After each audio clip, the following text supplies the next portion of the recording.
we just finished our 8 Shirley tempo, so we just finished that last one. You take 2 steps.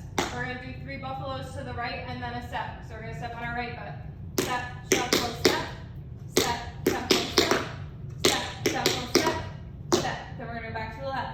Step, shuffle, step, step, shuffle, step, step, shuffle, step, step. Then we're going to do, it's called basic time step. Stop, rush, heel, shuffle, step, shuffle, step.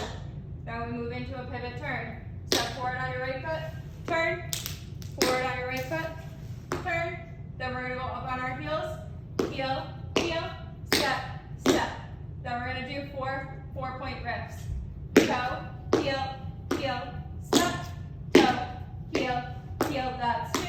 Toe, heel, heel, step, toe, heel, heel, step. Back up on our heels, heel, heel, step, step. One more pivot turn, forward on your right foot, turn, step, turn. Then we're going to do 4 shuffle, hop steps, 2 shuffles.